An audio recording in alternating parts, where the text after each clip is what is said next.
देश एक प्रधान एक विधान और एक आत्मा के मंत्र के साथ बीजेपी लगातार 2024 के एजेंडे की तरफ आगे बढ़ रही है और साधना चाहती है यूसीसी का मंत्र।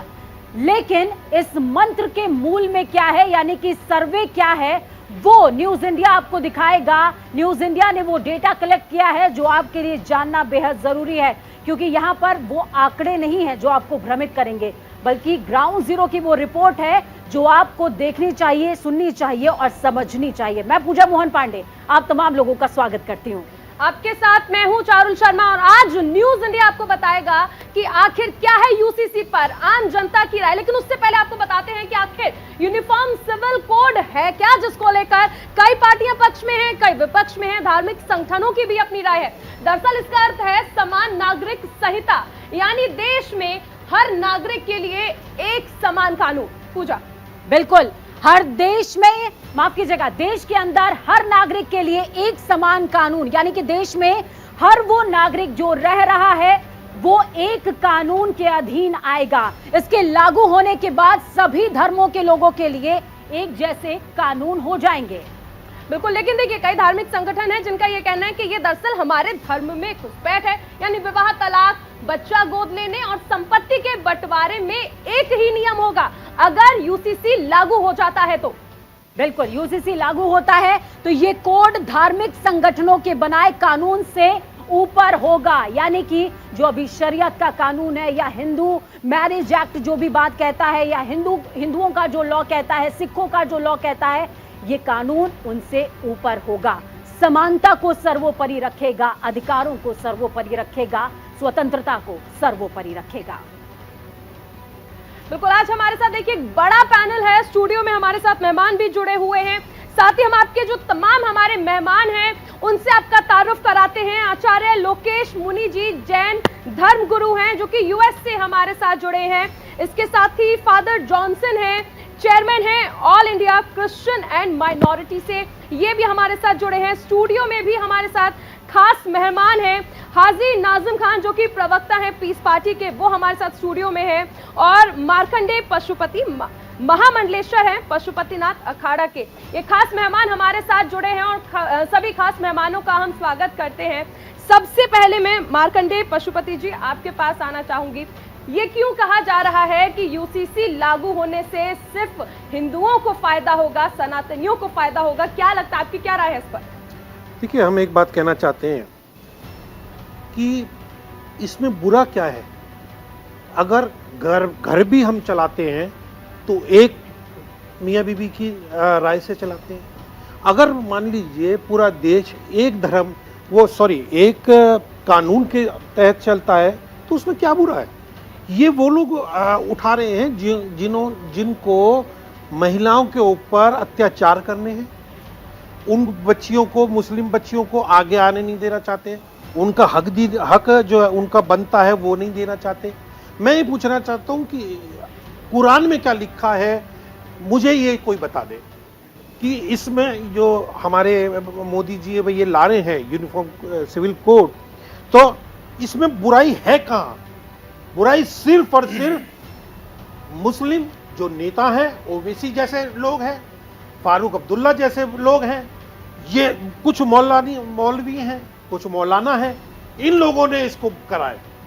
ये कहीं पर भी ये लाभ, मैं चैलेंज करता हूं कि इससे किसी भी माँ, बहन, बेटी को कोई नुकसान नहीं है, उल्टा उनको तो आगे लाया जा रहा है। उनको उनकी क्या नाम है, तरक्की हो रही है। आप उनको क्या चाहते हैं कि वो बुर्के में रहें और अपने तक सीमित रहें, आप उन पर अत्याचार करते रहें। ये उठाना चाहते हैं आपके जो ये मौलवी हैं और ये लोग हैं। मैं ये पूछना चाहता हूं, जब हिंदुओं के बच्चे, हिंदुओं की बहन बेटियां आगे आती हैं तो मुस्लिम बहन बेटियों को आगे लाने में क्या दिक्कत है भाई तुमको? तलाक के ऊपर एक महिला बहुत परेशान रहती है। मार्कंडे जी, मैं आपके पास वापस लौटती हूँ, लेकिन तमाम दर्शकों को बता दें कि इस समय पूरा पैनल आप टीवी स्क्रीन पर देख पाएंगे। मेरी सहयोगी नीतू इस समय छोटे स्टूडियो से यहाँ पर मौजूद हैं, साथ में हमारी जो सहयोगी हैं दीपिका वो भी मौजूद हैं। वो भी आपसे सवाल पूछेंगी, वो भी आपसे जानेंगे कि क्या कुछ उनके जहन में सवाल हैं जो जनता के सवाल हैं। चलिए, आपने यहाँ पर मुस्लिम्स का जिक्र किया है, माइनॉरिटीज का जिक्र किया है, तो हमारे जो यहाँ पर गेस्ट मौजूद हैं नाजिम खान, उनके पास मैं चलूंगी। हाजी नाजिम खान जी, सबसे पहले तो बहुत स्वागत है आपका। सवाल मार्कंडेय जी के, जवाब आपका, क्या है जवाब?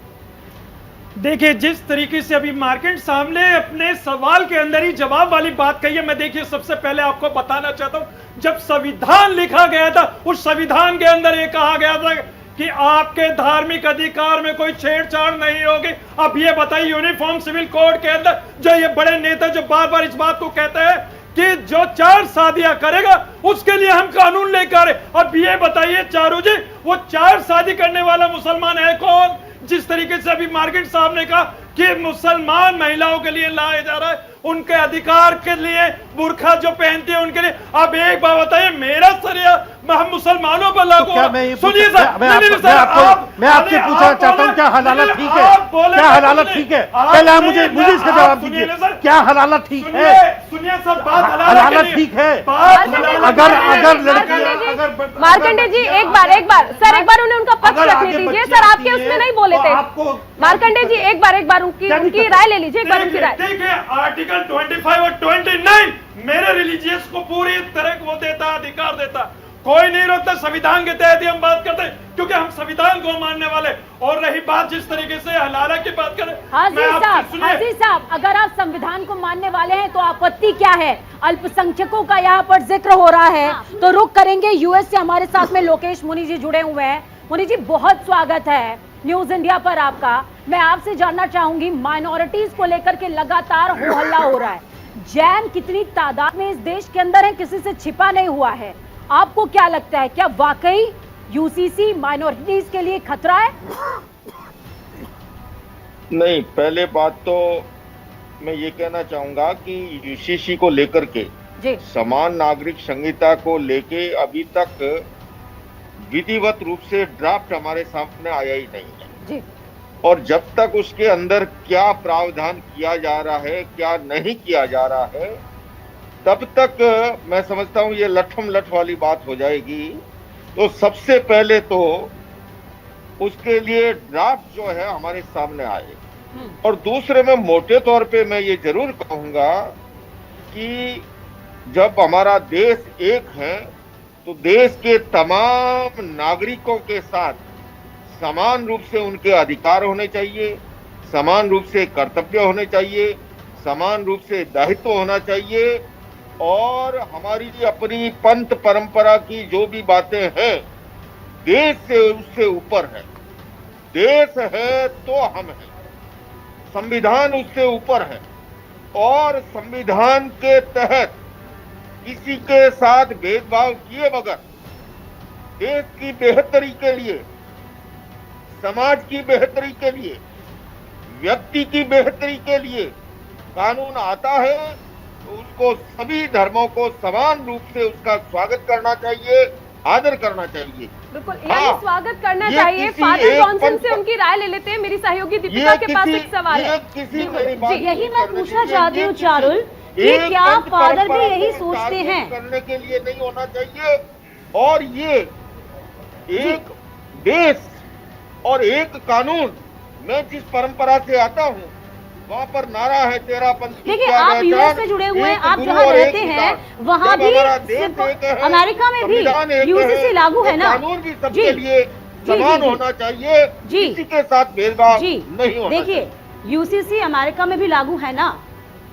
फादर से भी पूछ लेते हैं जरा, क्या वह भी ऐसे सोच रखते हैं कि यूसीसी लागू होना चाहिए, मसौदा तैयार होना चाहिए, उस मसौदे के आधार पर ही, यानी कि वो ड्राफ्ट तैयार हो, उसके आधार पर ही चर्चा विचार विमर्श हो?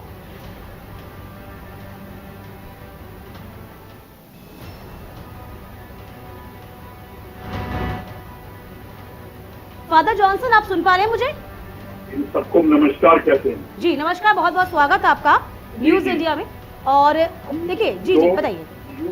कानून बना है वो एक किसी धर्म के लिए नहीं बना है, हम इसका पूरे संसार में, पूरे वर्ल्ड में अगर हो रहा है और होना चाहिए। और हम चाहते हैं जो मोदी जी ने और अन्य बड़े नेताओं ने इस सरकार ने, हम उस सरकार का वेलकम करते हैं। सरकार कोई भी हो, हम प्रधानमंत्री का वेलकम करते हैं कि ये कानून आना चाहिए, बेटियों को सम्मान मिलना चाहिए और इस कानून से सबका भला होगा, किसी का बुरा नहीं होगा। बिल्कुल इस सबका भला कानून होगा। से लेकिन मार्कंडेय पशुपति जी, क्योंकि कई ऐसे लोग हैं और कुछ ऐसा ग्रुप है जिसने ये समझ लिया है कि ये सिर्फ हिंदू और मुसलमानों को लेकर इसको बनाया गया है, तो मैं ये भी कहना चाहूंगी और क्लियर है कि ये सभी धर्मों पर लागू होगा। और जिस तरह से अभी हम हाजी साहब को सुन रहे थे, आपको सुन रहे थे, ये पर्सनल किसी एक धर्म जाति के लिए नहीं है, ये सभी के लिए है। फादर साहब कुछ कह रहे थे, मैंने रोकने की यहाँ पर कोशिश की। फादर जी आप अपना कंप्लीट कर लीजिए, फिर मैं आऊंगी पशुपति जी के पास। हम ये कह रहे हैं, ये जो कानून आया है ये सारी बेटियों के लिए, चाहे वो हिंदू समाज से हो, चाहे वो मुस्लिम समाज से हो, चाहे वो सिख समाज से हो, चाहे वो जैन समाज से हो, हमें आदर करना चाहिए। और जब देखिए आपके पास पैसे होंगे, 100 रुपए का नोट, 1000 का नोट, वो 2000 का नोट, 500 का नोट, उस पर फोटो क्या छपी है? किसकी फोटो छपी है? उस पर गांधी जी और उस पर नाम क्या लिखा है? भारतीय रिजर्व बैंक। उस पर सरकार का नाम लिखा हुआ है। तो सरकार की बात को मानना बहुत जरूरी है। सरकार का हमें सम्मान करना चाहिए। इस ऑर्डर को हमें बड़े सम्मान के साथ देखना चाहिए। पूरे धर्म के लोग, चाहे वो किसी भी समाज से हो, भारत एक है, हमारे देश का भारत, तो हम सब एक हैं। पहले हमारा देश है, उसकी हमारी जातियां हैं और हमें सम्मान करना चाहिए और हमको सबका बड़ा आदर करना चाहिए। बहुत अच्छा सब और हमको रूल आ रहा है, हम स्वागत करते हैं। बिल्कुल, लौटेंगे फादर जॉनसन आपके पास। नाजिम जी, हम हिंदू, मुस्लिम, सिख, ईसाई, इन सबसे पहले हम भारतीय हैं। आप जब बात करते हैं अनुच्छेद 25 की, तो 44 को क्यों भूल जाते हैं? अगर एक देश एक कानून होगा तो फिर आखिर आपत्ति क्या है? देखिए चारू जी, जिस तरीके से अभी आपने अनुच्छेद 25 का भी जिक्र करा और 44 का भी जिक्र करा, मैं सबसे पहले ये कहना चाहता हूं कि 2018 के विधि आयोग ने जो रिपोर्ट की थी उसमें ये कहा गया था कि देश सभी यूनिफॉर्म सिविल कोड लागू करने के लिए तैयार नहीं है। तो अब ये बताइए वो कौन सी ऐसी चीज आगे जो भाजपा जल्दी से यूनिफॉर्म सिविल कोड लाना चाहती है? बात सुनिए, हम आपसे एक मिनट, क्या आप बहन बेटियों को, क्या मुस्लिम बहन बेटियों को ऊपर नहीं आना चाहिए? मैं आपसे पूछ रहा हूँ, आप मेरी बात का जवाब दीजिए। हाजी जी मेरी बात का, हाजी जी मेरी बात का जवाब दीजिए। इसको नंबर 1 बनाने की हाजी जी मेरी बात का जवाब दें, बिल्कुल क्लियर। रेट क्या हो रहा है उसके ऊपर बात नहीं हो रही है। आज हमारा देश कहाँ जा रहा है? टमाटर के ऊपर बहन बेटियां कुचली जा रही है। आप टमाटर का रेट सुनिए, बहन बेटियां कुचली जा रही है, टमाटर का रेट बेटी का हमने देखा था। क्या बात, क्या ये आपका क्या है ये? अरे यार क्या है ये? इंसाफ के लिए बैठी थी जनता। ये जहाँ बेटियां कुचली जा रही हैं, ये टमाटर की बात करते हैं, प्याज की बात करते हैं। बहन बेटियों को इंसाफ मिलेगा? क्या कहाँ मिल रहा है इंसाफ? बताइए। अगर मुस्लिम, सुनिए, अगर मुस्लिम बहन अगर आपको तलाक देना चाहती है तो इसमें क्या बुराई है? केवल आप दे सकते हो, केवल आप ही दे सकते हो। अरे क्या आप जोड़ने वाली बात कर? अरे नहीं, सुनिए, अगर आप जोड़ने वाली बात कर रहे, आप जोड़ने वाली बात, अगर आप गलत है तो महिला सिविल कोड के बहाने साफ बात कहता हूँ कि अगर महिलाओं पर अत्याचार होता है, चाहे वो मुस्लिम हो चाहे हिंदू हो, हम बर्दाश्त दिया है कि हमारे धार्मिक अधिकार से कोई छेड़छाड़ नहीं करेंगे। हम बर्दाश्त नहीं करेंगे। हम भी बर्दाश्त नहीं करेंगे। धार्मिक हम भूल गए, छेड़छाड़ हम भी बर्दाश्त नहीं करेंगे। तो देश के अंदर आग लगाओगे क्या? लग जाए आप, देखी जाएगी। देश के अंदर आग देखी जाएगी। अगर तुम हमें धमकी देते हो, अगर आप हमें धमकी देते तो हम उसके लिए नहीं तैयार हैं। मैंने संविधान के तहत बात करी है। हम बिल्कुल तैयार हैं। अगर आर्टिकल की एक बात सुनिए, अगर बहनों के लिए, अगर बहनों मुस्लिम बहनों के लिए देश में आग दिलाना है ना, तो आर्टिकल 341 लागू कीजिए ना, जिसमें मुस्लिम दलित को तो आरक्षण नहीं है, हिंदू दलित को आरक्षण है, हिंदू धोबी को आरक्षण है, मुसलमान धोबी को आरक्षण नहीं है। अरे आर्टिकल 341 क्यों नहीं बहाल करवा देते? लेकिन जब बात आती है तो आप कहते हैं हम महिलाओं के अधिकार की बात करते हैं। ये कौन से अधिकार की बात? टमाटर प्याज की बात करते हैं? नहीं, बिल्कुल करूंगा। ये बताओ। नहीं सुनिए, क्या ये घर की जरूरत नहीं है? क्या ये देश के देश के किसानों की मेहनत नहीं है। मैं बात करूंगा अपने देश के किसानों की। उसमें मैं अपने संविधान आ रहा है। बिल्कुल आ रहा है। मेरे किसान संविधान के तहत नहीं आ रहे। मेरे किसान संविधान के तहत नहीं आ रहे। मुस्लिम होने पे संविधान नहीं चलेगा, बाकी सब में संविधान चलेगा। नाजिम जी, आप लगातार मुस्लिम महिलाओं के पक्ष में बोल रहे हैं, आप ये बता रहे हैं कि जरूरी क्यों है? मैं आपसे एक सवाल पूछना चाहूंगी कि शाहबानो और शायरा बानो क्या मुसलमान नहीं थी? उनके मामले में क्यों बोलना पड़ा सुप्रीम कोर्ट को कि जरूरी है यूसीसी का आना? अगर उन्हें इतनी आजादी मिल रही थी तो फिर कोर्ट को क्यों बोलना पड़ा? देखिए चारू जी, अभी आपने शाहबानो का नाम लिया, अब मैं आपको बताता हूं वो संविधान के तहत गए थे कानून में, लेकिन मेरा सरिया जो है वो हम मुसलमानों पर लागू होता है। सुनिए, जो सरिया है मुसलमानों पर लागू होता है, लेकिन हम संविधान के तहत अपने इस्लाम को भारत के अंदर मानते हैं। अब यह देखिए, संविधान क्या मुझे परमिशन नहीं देता? मेरा संविधान मुझे परमिशन देता है सर। शरिया की आड़ लेकर के आपने तो 3 तलाक का खेल भी खूब खेला, लेकिन उसके बाद कितनी बहन बेटियों को सुकून मिला है कानून बनने के बाद? आपने बिल्कुल सही सवाल उठाया। आपने 3 तलाक के नाम पर जो 22 लाख मुस्लिम महिला है, जब उनके आदमी ने तलाक तो दिया है, मगर ना उनको अभी तक इंसाफ मिला, उनकी कोई सुनवाई नहीं होगी। ये कानून जो बनाया जाता है सिर्फ और सिर्फ कानून बनाने के लिए, इसमें बहन बेटियों को इंसाफ नहीं मिलता। क्योंकि देखिए नाजिम साहब, बहुत सी महिलाएं ऐसी हैं जिन्हें इंसाफ मिला है, और लगातार आज हम इसी मुद्दे पर बात कर रहे हैं। न्यूज इंडिया ने सबसे बड़ा सर्वे किया है कि यूसीसी आखिर जरूरी है या फिर मजबूरी है। लगातार ये बड़ा पैनल हमारे साथ बना रहेगा, मेरी तमाम सहयोगी भी मेरे साथ बनी हुई हैं, लेकिन अभी रुक रहे एक बहुत छोटे से ब्रेक के लिए। आप बने रहिए न्यूज इंडिया के साथ। नमस्कार।